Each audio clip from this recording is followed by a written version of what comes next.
Naranasan mo na bang ma-in love? Alam mo yon, yung pakiramdam na parang biglang nagbago ang lahat dahil lang sa isang tao? Well, ngayon, yan mismo ang pag-uusapan natin.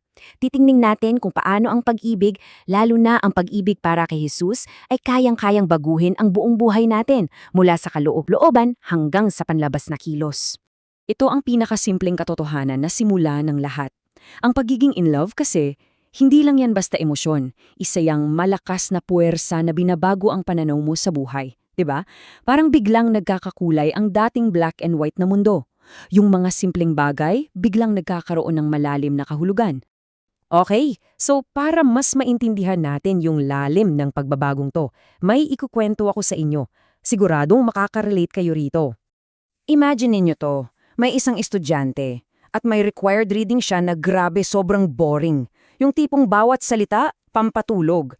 Halos isumpaan na niya yung libro. Pero, isang araw, na-meet niya yung author at na-inlove siya. Biglang yung libro na dating kiniinisan, naging pinakamagandang libro na nabasa niya. Walang nagbago sa libro ha, pareho pa rin ang mga salita. Ang nagbago, yung puso ng nagbabasa. At ganyan na ganyan mga kaibigan, ang nangyayari sa pananampalataya natin. Ang Biblia, na para sa iba ay parang isang makapal at boring na rulebook, bigla na lang nagiging isang personal na love letter galing sa Diyos para mismo sa iyo. Bawat salita, biglang nagkakaroon ng buhay. Bakit? Kasi kilala mo na at mahal mo na yung author. So, na-establish na natin na pag-ibig ang nagpapabago ng pananaw. Pero ang tanong, saan ba talaga nagsisimula ang pag-ibig na to? Kasi, heto ang twist. Hindi ito nagsisimula sa atin. Pakidigest nito sandali, bago mo pa man siya naisip, minahal ka na niya. Bago mo pa man siya hinahanap ka na niya. Grabe no? So yung pagmamahal na nararamdaman natin para sa kanya, para lang yung isang response, isang pasasalamat sa pag-ibig na unang-una niyang ibinigay sa atin. Isipin mo yung isang masayang pagsasama ng mag-asawa. Hindi mo iniisip na obligasyon ang pagtimpla ng kape para sa mahal mo. Ginagawa mo yon kasi gusto mo makita siyang masaya. Ganon din sa relasyon natin sa Diyos. Ang pagsunod ay hindi isang checklist ng mga bawal. Isa itong koleksyon ng mga paraan para maipakita ang pagmamahal natin at mapasaya ang puso niya. At syempre, ang ganitong klaseng pag-ibig, hindi yan nananatili lang sa isip o sa puso. Hindi yan teorya lang. Tumatagos yan palabas at hinuhubog nito ang buong pamumuhay natin, mula sa pinakamaliit hanggang sa pinakamalaking desisyon. Okay, pero teka muna, kung pag-ibig lang pala ang basihan ng lahat, bakit parang ang dami pa ring rules? Bakit may mga prinsipyo pa tayong kailangang sundin? Hindi ba parang magkasalungat yun? Isipin nyo yung mga guardrails sa isang tulay na nasa gilid ng bangin. Hindi yan nilagay dyan para sirain ang trip mo o limitahan ka. Nilagay yan dyan para hindi ka mahulog at mamatay. Ganon ang mga prinsipyo ng Diyos. Hindi yan pader, kundi guardrails, mga gabay na puno ng pagmamahal para protektahan tayo. At dito natin makikita yung malaking pagkakaiba. Ayon sa Biblia, lahat ng tukso sa mundo pumapasok lang sa tatlong kategorya. Yung mga gusto ng katawan natin, yung mga bagay na nakikita natin at gusto nating makuha, at yung pagiging mayabang. Sa kabilang banda naman, saan ba laging patungo ang mga prinsipyo ng Diyos? Palaging patungo sa tunay na kagalakan, pag-ibig at proteksyon. Ito, napakahalaga nito. Sabi nga nila, garbage in, garbage out. Kung ano ang pinapasok mo sa isip mo, yun din ang lalabas sa kilos mo. So tanungin mo sarili mo, ano ba ang madalas mong pinapanood, pinapakinggan, binabasa? Kasi kung ano man yan, unti-unti kang nagiging tulad niyan. Okay, gawin nating mas praktikal. Imaginein mo to. Si Jesus bumisita sa bahay nyo at nakaupo siya ngayon sa tabi mo dyan sa sofa. Anong palabas ang buong loob mong ipe-play sa Netflix? Anong kanta ang ipapatugtog mo sa Spotify? Biglang nag-iba ang usapan, no?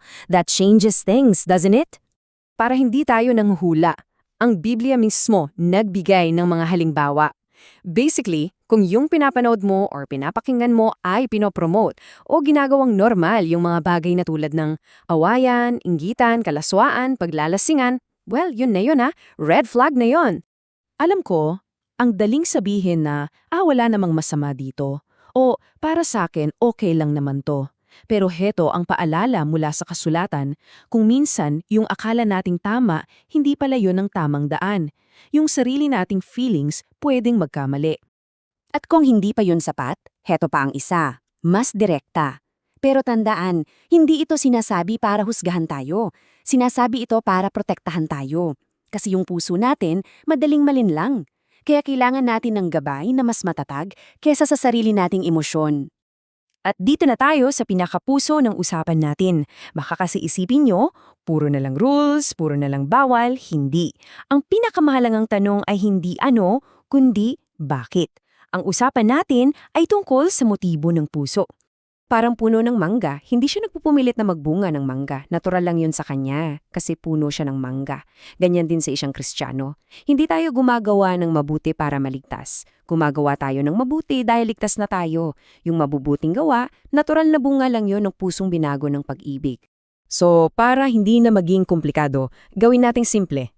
Sa bawat desisyon, sa bawat papanoorin o papakinggan, ito lang ang ultimate filter. Sa gagawin kong ito, mapaparangalan ko ba si Jesus na sobrang nagmahal sa akin? Kung ang sagot ay oo, go! Kung hindi, o kung alanganin ka, wag na lang. Simple as that. At ang pagpaparangal na to kay Jesus, hindi lang to para sa'yo. May mas malaki pa itong epekto. May epekto ito sa mga taong nasa paligid mo. Pakinggan niyo to, si Jesus mismo ang nagsabi, hindi lang yung pastor, hindi lang yung mga leader sa church. Ikaw, oo, ikaw na nakikinig. Ikaw ang ilaw ng sanlibutan. Ang buhay mo ay pwedeng maging liwanag na magtuturo sa iba pabalik sa Diyos. Isipin mo yung parola o lighthouse. Hindi yan sumisigaw, tahimik lang siyang nagniningning sa gitna ng dilim. Pero yung liwanag niya, nagliligtas ng buhay. Ang ating mga kilos, ang ating kabaitan, ang ating pasensya, yan ang nagsasalita ng mas malakas kaysa sa kahit anong salita. At dito ko kayo iiwan sa tanong na to para pagnilayan natin. Sa bawat araw na duwadaan, ang buhay mo ba ay nagiging isang liwanag na hindi lang basta nakikita, kundi nagbibigay din ng pag-asa sa mga taong nasa kadiliman? Salawat sa pakikinig!